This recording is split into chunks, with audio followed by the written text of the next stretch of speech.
AIIMS हॉस्पिटलच्या उद्घाटन प्रसंगी या ठिकाणी उपस्थित असलेले वैजापूर मर्चंट बँकेचे चेअरमन आदरणीय बाळासाहेबजी संचेती काका, मी आपल्याबद्दल माझ्या वडिलांकडनं खूप ऐकलेलं आहे, परंतु आज प्रत्यक्षात सगळ्या गोष्टी मला ऐकायला मिळाल्या।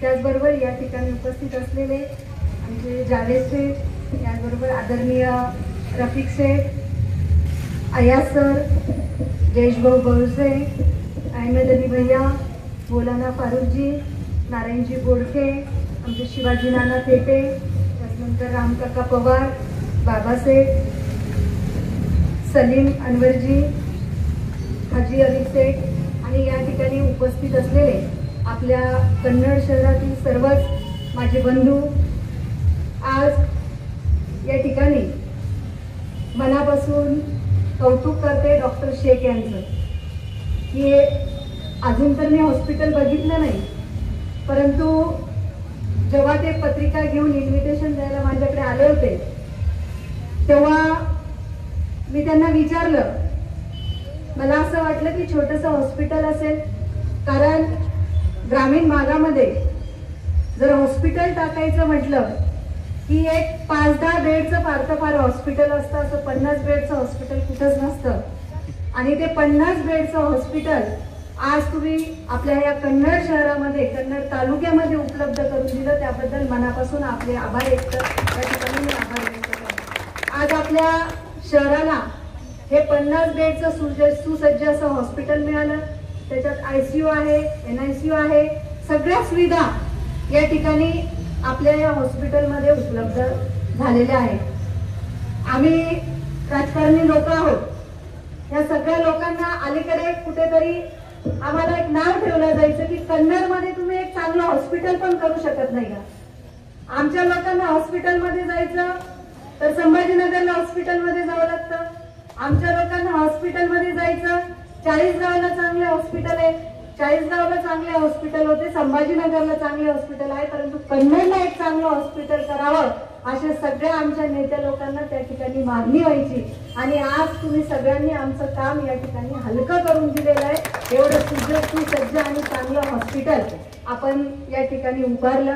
आणि एका छोट्याशा गावातला हा तरुण, मला वाटतं तुमचं प्रॉपर गाव देवे गाव आहे, आणि त्या देवे गावातला हा तरुण, खरं म्हटलं तर आज सिद्दीकी काकांचं मनापासून अभिनंदन करावं लागेल की त्यांचं आयुष्याचं जे स्वप्न आहे ते स्वप्न आज भैयाच्या माध्यमातून या ठिकाणी पूर्ण झालं।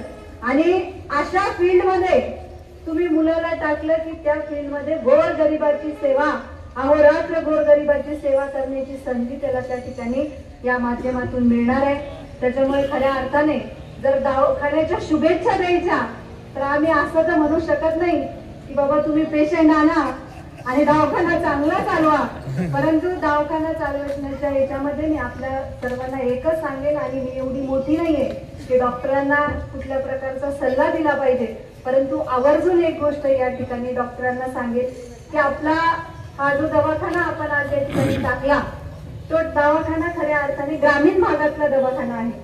आणि ग्रामीण भागातले पेशंट जेव्हा आपल्याकडे येतात तर आमच्या ग्रामीण भागाच्या लोकांची एक मानसिकता आहे की जेव्हा आपण डॉक्टर समोर बसतो तेव्हा डॉक्टर जेव्हा आपल्यासोबत चांगलं संभाषण करतात, चांगलं बोलतात, आजाराबद्दल एक 4-5 शब्द समजून सांगतात, तेव्हा पेशंटचा अर्धा आजार हा खाली आलेला असतो।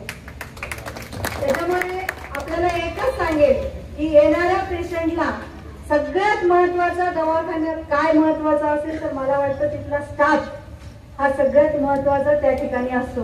त्याच्यामुळे आपला जो स्टाफ या ठिकाणी असेल तर त्या स्टाफला सुद्धा आपण सांगितलं पाहिजे की ग्रामीण भागातली येणारी लोक आहेत या लोकांना आपण चांगल्या सुविधा दिल्या पाहिजे।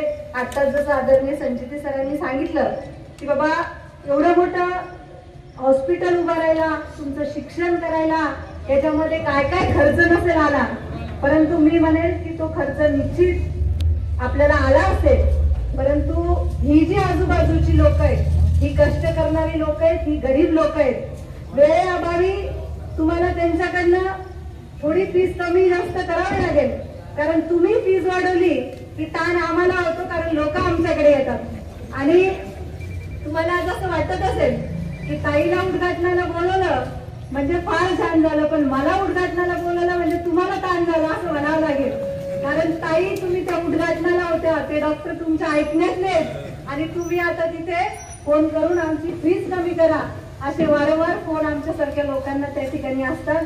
परंतु निश्चित आपण हे जे हॉस्पिटल या ठिकाणी केलेलं आहे, जसं आता सरांनी सांगितलं की गव्हर्नमेंटच्या ज्या काही योजना या ठिकाणी आहेत, माझा आपल्याला फुल सपोर्ट राहील की ज्या ज्या गव्हर्नमेंटच्या योजना संभाजीनगर सारख्या ठिकाणी त्या हॉस्पिटलमध्ये आहेत, त्या सगळ्या योजना आपल्या कन्नड शहरामध्ये ह्या एम्स हॉस्पिटलमध्ये आणण्यासाठी मी पूर्णतः या ठिकाणी प्रयत्न करेन. फक्त आपल्या हातून गरिबांची सेवा या ठिकाणी चांगल्या प्रकारे होऊ द्या. आपल्या हॉस्पिटलमध्ये फक्त मी एवढं म्हणणार नाही की आता हा जो येणारा जो एरिया आहे, हा एरिया थोडासा कंजेस्टेड आहे, येताना लवकर लक्षात न येण्यासारखा आहे. परंतु याची ऍड करा, याची ऍड जेवढी आपण कराल म्हणजे आपल्या तालुक्यातल्या लोकांना सुद्धा माहिती झालं पाहिजे की असं हॉस्पिटल आपल्या शहरामध्ये या ठिकाणी आलेलं आहे. त्याच्यामुळे व्यवस्थित याची ऍड करा. मी आपल्याला विचारलं होतं की तुम्ही ह्या सगळ्या सुविधा एका ठिकाणी देताय, तर तुम्ही आता डॉक्टर्स कसे उपलब्ध करणार, रोज रेग्युलर डॉक्टर असणार की कसे करणार. तर त्यांनी मला बऱ्याच त्यांच्या सगळ्या गोष्टी समजून सांगितल्या. त्यांनी सांगितलं की आठवड्यातून 1-2 वेळेला सगळे स्पेशलिस्ट या ठिकाणी येणार आहेत, त्याचे वार या ठिकाणी सगळे ठरणार आहेत. तर निश्चित आपण हे हॉस्पिटल या ठिकाणी केलं, कारण कन्नडमध्ये अनेक हॉस्पिटल झाली, परंतु आपल्या लोकांची पण एक मानसिकता झालेली की आपल्याला असं वाटतं की 40गाव आणि संभाजीनगरला गेल्याशिवाय आपण त्या ठिकाणी बरे होत नाही.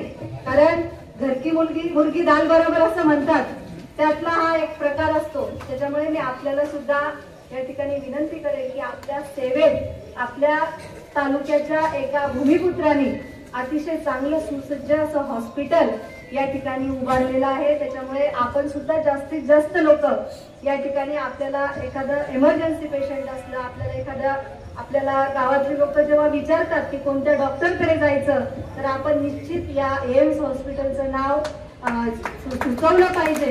म्हणजे जसं जसं हा दवाखाना एका प्रगतीपथावर आपल्याला सगळ्यांना या ठिकाणी न्यायचंय. माझ्या अनेक मान्यवरांनी या ठिकाणी शेरोशायरी केली, परंतु त्या सगळ्यांमध्ये मी कच्ची आहे शेरोशायरी बाबत.